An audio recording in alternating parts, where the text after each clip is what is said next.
conhecimento do mundo. Insatisfeito com o que lhe estava reservado, fugiu para ver a vida do lado de fora do palácio.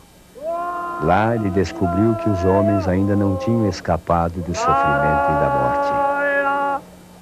Passou 6 anos jejuando, mas não encontrou na penitência as respostas que tanto procurava. Desenvolveu sozinho uma prática de meditação e aos 35 anos sentou-se debaixo de uma árvore e atingiu um estado que definiu como a iluminação. A partir desse momento, passou a ser chamado de Buda, que quer dizer o iluminado. Durante a iluminação, Buda teria visto as coisas como realmente são e resumiu essa sabedoria nas 4 nobres verdades. Mais ignorância. Ignorância significado aqui não aprende as 4 nobres verdades, como verdade do sofrimento, causa do sofrimento, extinção do sofrimento, o caminho para a extinção do sofrimento. O caminho para a 4ª verdade é um conjunto de 8 passos que não precisam ser seguidos nessa ordem. Compreensão correta, pensamento correto, fala correta, ação correta, existência correta, esforço correto, atenção correta, concentração correta. Também são fundamentais ao budismo a aceitação da reencarnação, a lei do karma e o ideal do nirvana. Total libertação do desejo que marca o fim do ciclo de reencarnações. So, Dhamma significa natureza, lei, doutrina. Entendeu?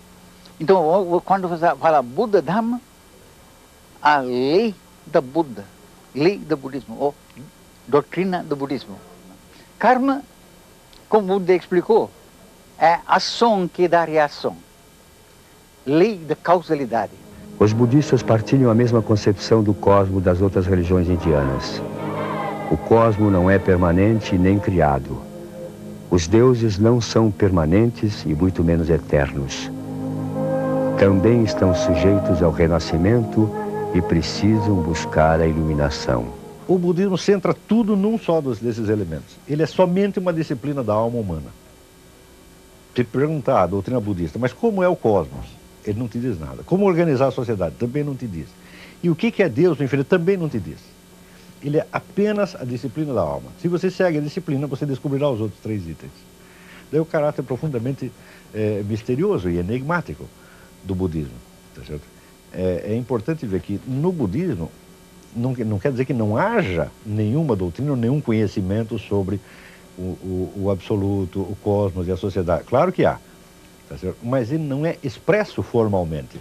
Ele é deixado por conta da descoberta do indivíduo. Muita gente diz que o budismo é ateu, o que é uma coisa muito engraçada, tá certo? Ele não é ateu, ele simplesmente não fala sobre Deus, tá certo? O budismo não é uma teoria, mas é uma disciplina. Está compreendendo?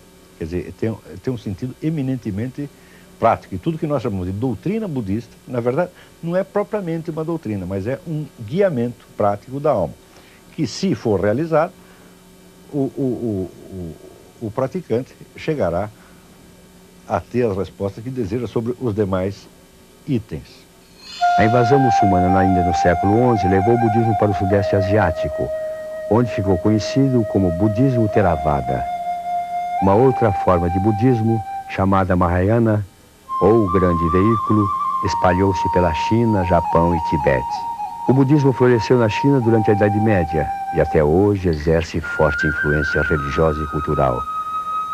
Os ritos funerários budistas ajudaram a diminuir a angústia em relação à morte e muitos imperadores adotaram o budismo para encorajar a moral e manter os cidadãos pacíficos. E foi no Japão que o budismo encontrou sua forma mais simples, o Zen budismo. O Zen busca um modo espontâneo de iluminação que pode ser obtido através da prática da meditação em todos os momentos do dia. Daí surgiu toda a arte Zen que encontrou expressão na pintura, na caligrafia e na cerimônia do chá. Mas a escola mais conhecida no Ocidente é o budismo tibetano. difundida no século VIII por monges que viviam no Tibete. Seu chefe espiritual, o Dalai Lama, assumiu o poder político em 1950, quando o Tibete foi ocupado pela China. Em 1959, exilou-se na Índia e desde então tem empenhado toda a sua autoridade espiritual e moral pela libertação do seu povo. O budismo sempre sustentou que o Buda foi um entre muitos seres iluminados, todos pregando a mesma mensagem religiosa de libertação. Para os budistas, o número de Budas é tão numeroso quanto os grãos de areia nas margens do rio Ganges, judaica chamada Tanakh.